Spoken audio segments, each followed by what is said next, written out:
নামাজের ইমামতি করো। ও মা, তোমাদের কাছে সর্বশেষ কথা বলে যায়, একটা সন্তানকে আলেম বানায় কবরে যাও। সন্তান যখন তোমার জানাজার নামাজ পড়ানোর জন্য দাঁড়াইবে, যখন তোমার নামাজের পরে জানাজার নামাজ পড়ানোর জন্য দাঁড়াইবে,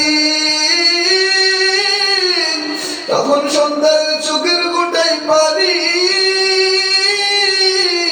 সন্তান চিন্তা করে, আমার মা 10 মাস 10 দিন আমাকে গর্ভে ধারণ করেছে, কত কষ্ট করে আমাকে লালন পালন করেছে, আমার জন্য কত কষ্ট করেছে। আমি যখন মায়ের গর্ভে আসি, মা ঠিক মতো খেতে পারে নাই, ঘুমাইতে পারি না।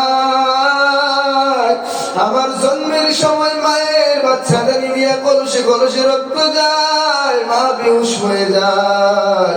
আমার কান্নার আওয়াজে মায়ের হুঁশ এসে যায়।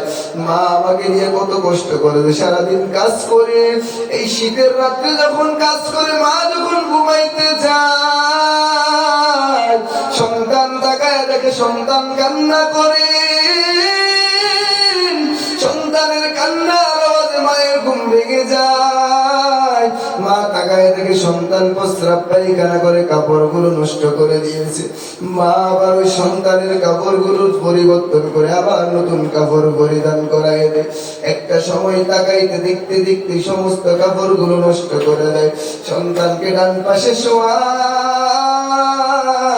সন্তান ডান পাশটাও প্রস্রাব করে ভিজায় দেয়।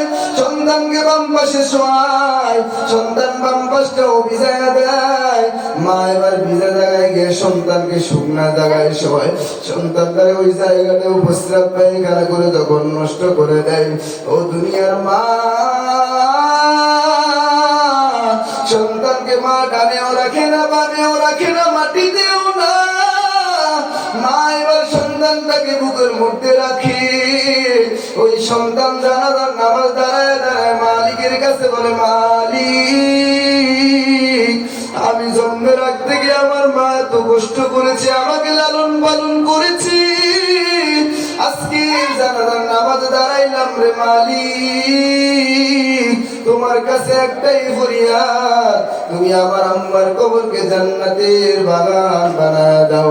ও সরদাররা মুসলমান, ও আম্মা জানেরা, আজকের এই বয়ান আলোচনার বিষয়, আমি তো তোমাদের মতো একটা মায়েরই সন্তান।